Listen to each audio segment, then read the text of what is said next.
आज हम हैं अक्सा बीच पर। हम दोनों का आज का जो व्लॉग होगा यहीं पर होगा, शूट होगा पार्ट 2। जब तक नीवा घूमेगी पूरा अक्सा बीच तब तक हम लोग पार्ट शूट कर लेंगे। और ये नीवा को संभालेगी तब तक। ये हमारी है आया आज के लिए। नीवा कौन है ये बताएंगे। नीवा नाज द फेमस आया। नहीं, नाज हमारी सबसे छोटी साली है, बहुत अच्छी साली है, क्यूट साली है, मेहनती साली है। ये हमें इस पे नाज है। ये इंडस्ट्री की फैशन डिजाइनर है, एकदम नई। Crime petrol southern India. चलिए अभी चलते हैं हम लोग अपना ब्लॉग शुरू करते हैं।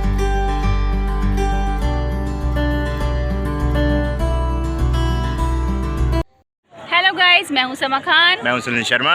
आपका स्वागत है पंचायती समा की लव स्टोरी में। समा सुनील की लव स्टोरी में एपिसोड नंबर 2 में।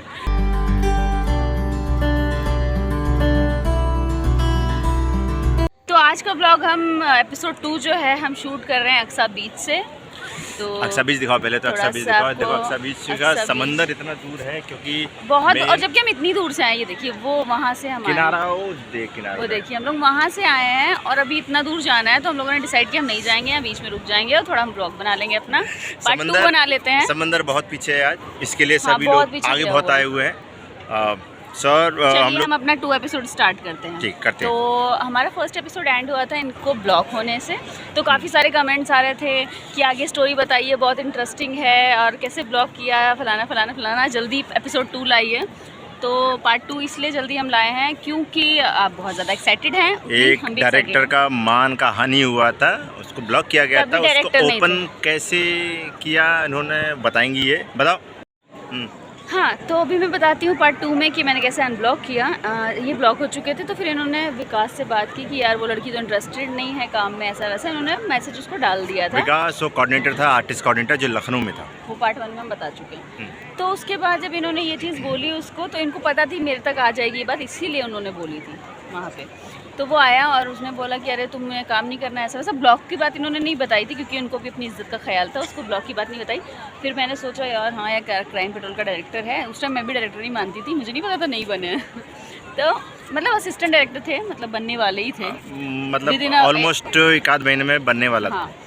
तो उसके बाद जब मैंने कुछ सोचा और फिर मैंने सोचा यार ब्लॉक करना सही नहीं है, बड़ा आदमी है, मतलब बड़ा इंसान, मेरे से एज में भी बड़ा है, एक्सपीरियंस में मैंने कुछ बोला ही नहीं उसके, जब ब्लॉक किया मैंने कुछ बोला है, मैंने कहा। और यार नीवा आ चुकी है।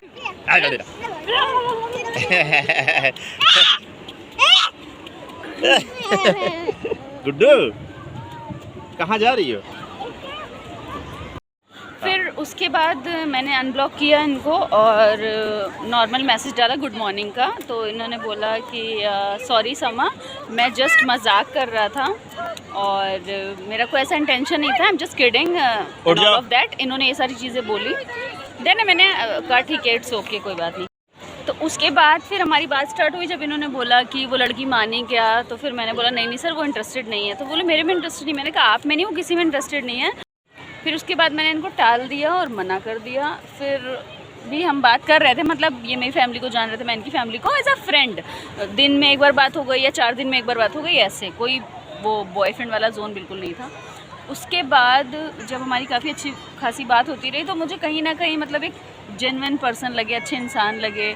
तो हमारी बात शुरू हुई थी सितंबर में। हाँ।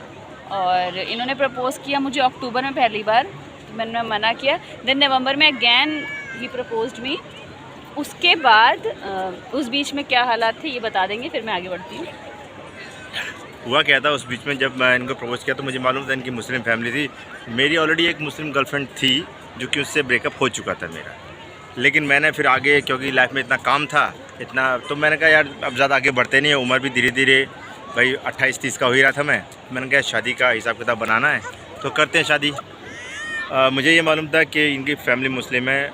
और मुझे एक मेरी पहले मुस्लिम गर्लफ्रेंड थी, उसका नाम नहीं लूँगा मैं, उससे मेरा ब्रेकअप हो चुका था। कम से कम 7 से 8 साल का उसका रिलेशनशिप था, मतलब करीबन लंबा था, बहुत सीरियस भी था, लेकिन ब्रेकअप हो चुका था मेरा। मैं अपने काम में एकदम उलझा हुआ था। सडनली उसके बाद मुझे एक लड़की अलग पसंद आई जो ये थी, और ये भी मुस्लिम। मतलब आप सोचो जिस चीज़ से, मतलब क्या बोलते हैं, पहाड़ से गिरे खजूर में अटके लाइक दैट। और इनका सेकंड टाइम अगर मुझे पसंद आने वाला था वो नहीं पता था कि मुस्लिम ही लड़की पसंद आएगी। पर किस्मत का लिखा कोई बदल नहीं सकता। और मतलब मुझे इनकी ये बात अच्छी लगी कि इन्हें अफेयर नहीं करना था, इन्हें कोई लव अफेयर नहीं चलाने थे, इन्हें शादी ही करनी थी।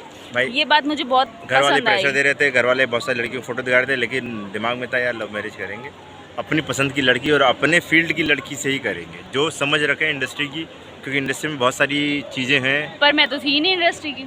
लेकिन तुम बन समझदार सकती थी। थी, समझदार थी, तुम समझदार थी, बन सकती थी वो बाद में आता है, ये बोलो कि मैं समझदार थी, वो तो है ही है। आपको समझ में और उस टाइम मेरी इंडस्ट्री की समझ इसके लिए थी क्योंकि भाई इन्होंने ऑडिशन वगैरह दिए थे, तो कोई कहीं ना कहीं टच था इनका, इसके लिए मुझे ये पसंद हुई।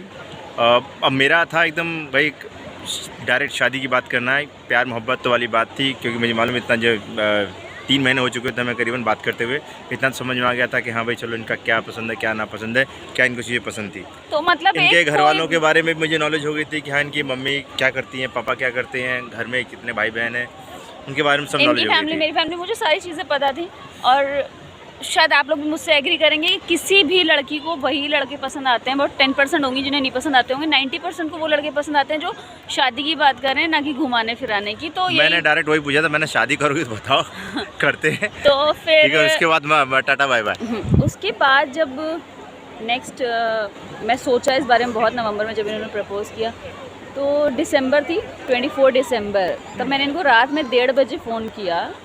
मैं थी कानपुर में, क्योंकि मेरी जो अच्छा, मैं बहुत ज़्यादा इनको फॉलो कर नहीं कर रहा था, क्योंकि मुझे जब उन्होंने ब्लॉक किया तो मुझे लगा शायद ना माने, बहुत ज़्यादा इंटरेस्ट मतलब अपनी बात मैंने कह दी थी कि भाई मेरी बात ये है, मैं तो चाहता हूँ एक शादी तरीका करना। लड़कों ये भी है आपके पास कि लड़की के पीछे ज़्यादा ना भागे, वरना वो आपसे दूर भागेगी। हाँ। कह के पीछे हट लो, अगर वो आपकी होगी तो पीछे आ जाएगी। तो मैंने वही किया, मैंने कह दिया, मैंने कहा देखो बात बाकी मतलब इनके पाले में गेम थी कि हाँ करें ना करें इनकी मर्जी। तो लड़कियों के पाले में हमेशा गेम होती है। तो मैंने वही बोला, मैंने कहा भाई जो हाँ करेगी तो ठीक है, नहीं करे तो लगभग 24 दिसंबर की बात है। 24 दिसंबर को मैं लखनऊ से कानपुर गई 24 दिसंबर को। बहरहाल मुस्लिम हिंदू का कोई वो थे, मेरे दिमाग में था कि मुझे लड़की कैसे भी जाकर कोई हिंदू भी होती, मैं इस तरह समझदार हुई तब भी चलता मुझे, मेरे दिमाग में भी यही था, लड़का अच्छा होना चाहिए, हिंदू मुस्लिम डजंट मैटर।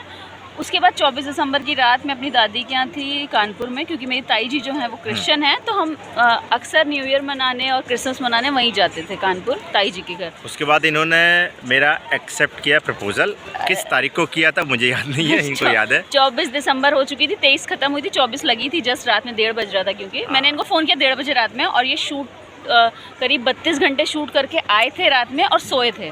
जस्ट मैंने फ़ोन किया, इन्होंने फ़ोन उठाया, मैंने कहा आई डू, तो इन्हें समझ ही नहीं आया, मैंने फ़ोन काटा और मैं सो गई, और ये फ़ोन करते रहे रात भर बेचारे। और फिर सुबह उठ के कह रहे हैं समा तुमने फ़ोन किया, आई डू बोल रही क्या? मैंने कहा आपने एक मैरिज प्रपोजल दिया था उसके लिए आई डू बोला। अच्छा, इन्होंने बोला मैरिज प्रपोजल सीधे डायरेक्ट, मतलब वो लव वव कुछ नहीं, मैरिज प्रपोजल डायरेक्ट, क्योंकि इन्होंने मैरिज प्रपोजल ही दिया था, तो मैंने कहा आई डू, तो बोलने लगे समा आई यू अंडरस्टैंड कि मैं एक हिंदू लड़का हूँ, तुम एक मुस्लिम लड़की हो, मैंने शादी का प्रपोजल दिया है और तुमने हाँ कहा है बिना अपनी फैमिली से पूछे। मैंने कहा मैं इतनी कॉन्फिडेंट हूँ, मैं अपनी मम्मी को तो कहीं ना कहीं जानती हूँ इतना अच्छा, क्योंकि मेरी मम्मी से ज़्यादा वो मेरी फ्रेंड है। पापा का थोड़ा टेंशन था, तो मुझे पता था ये बहुत अच्छे आदमी है, समझा लेंगे। तो मैंने फिर मम्मी को चीज़ें बताई, अपनी बड़ी बहन को बताई, और वो भी मेरे साथ एग्री कर रही थी कि अगर तुम्हें पसंद है और तुम उसके साथ ज़िंदगी गुजार सकती हो तो ठीक है। तो फर्स्ट टाइम मैं लखनऊ आया इनसे मुलाकात करने के लिए, मार्च था वो 2013 में।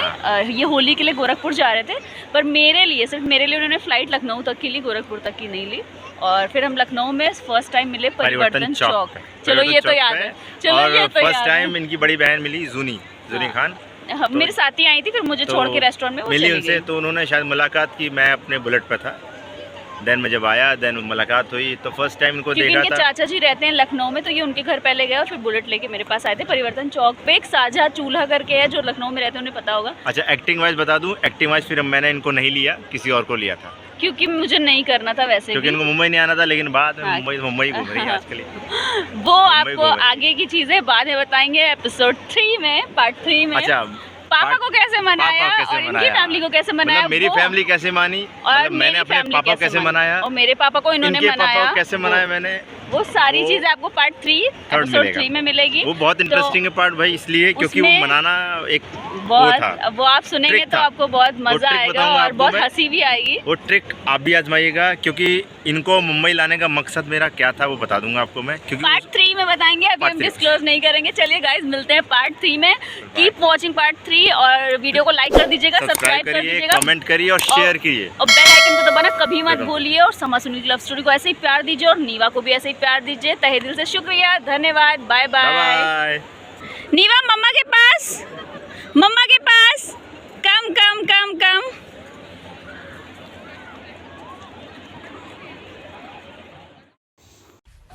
सब्सक्राइब कीजिए हमारे चैनल को और बेल आइकॉन को दबाइए हमारी लेटेस्ट वीडियो सबसे पहले देखने के लिए।